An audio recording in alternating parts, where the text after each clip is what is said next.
ఇది గాని చేయగలిగితే ఒకసారి చేసి వదిలిపెట్టడం కాదు, నిరంతరం చేయాలి. మెరుగైన జీవన ప్రమాణాలు రావాలి. అందరి ఆదాయాన్ని ఈక్వలైజ్ చేయలేం, కానీ కింది వాళ్ళని పైకి తీసుకొస్తూ ఉంటే అది నిరంతరం జరిగితే అందరికీ మెరుగైన జీవన ప్రమాణాలు వస్తాయి. ఈరోజు ఐఏఎస్ ఉన్నారు, ఐపీఎస్ ఉన్నారు. మీరు కూడా మీ శక్తి ఎంత ఉంటే 2 కుటుంబాలనా, 1 కుటుంబాలనా, 3 కుటుంబాలనా, లేకుంటే 5, 10 అది మీ చాయిస్. ఆ 10 మందిని ఎంత పైకి తీసుకొచ్చారో సంవత్సరం మీకు ప్రోగ్రెస్ రిపోర్ట్ ఇస్తాం. అందరినీ కోరుతున్నా, ఇది ఒక ఉద్యమ స్ఫూర్తితో తీసుకుపోవాల్సిన అవసరం ఉంది.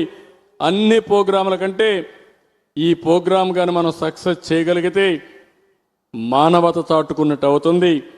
ఇది one of the best program. దీన్ని అందరూ అడాప్ట్ చేసుకోవాలి. ఇక్కడ అన్ని చేస్తాం, కానీ ఈ ప్రోగ్రాంకి మాత్రం అందరి భాగస్వామ్యం, అందరి ఇన్వాల్వ్మెంట్ ఉండాల్సిన అవసరం ఉంది.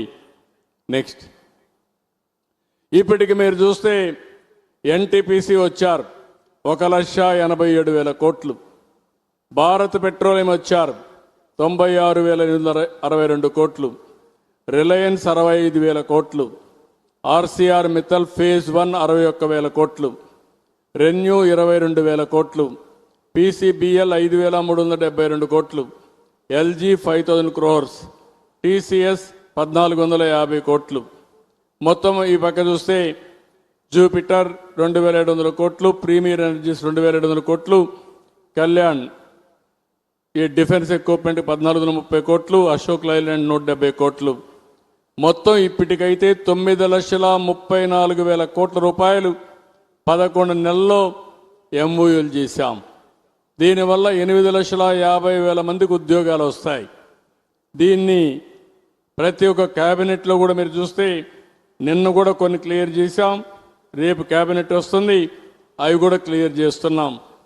మీరు ఎవరైనా సరే ఇక్కడుండే ప్రజాప్రతినిధులు లీడ్ వస్తే, మీ నియోజకవర్గానికి కూడా ఎవరన్నా రావడానికి ముందుకు వస్తే వాళ్ళని తీసుకొచ్చే బాధ్యత మీది. ఏదైనా వెనుకబడి నియోజకవర్గాలు ఉంటే అలాంటి నియోజకవర్గాలకు వచ్చే పెట్టుబడుల పైన అదనంగా రాయితీ ఇచ్చే బాధ్యత ఈ ప్రభుత్వాన్ని అని చెప్పి మీ అందరికీ హామీ ఇస్తున్నా. సమిష్టిగా పనిచేద్దాం, దీన్ని ముందుకు తీసుకుపోదాం. అన్ని ప్రాంతాలు అభివృద్ధి కావాలి. ప్రత్యేకంగా వెనుకబడిన ప్రాంతాలపైన ప్రత్యేక శ్రద్ధ పెడతాం. అభివృద్ధి జరిగితేనే ఆ ప్రాంతాల్లో ఉపాధి వస్తుంది. కాబట్టి దయచేసి అందరూ ఎమ్మెల్యేలు కూడా ఇలాంటి మీటింగ్ ఎప్పుడు చరిత్రలో పెట్టలేదు. నేను ఇన్ని సంవత్సరాలు ముఖ్యమంత్రిగా ఉన్నా ఫస్ట్ టైం ఒక హిస్టారికల్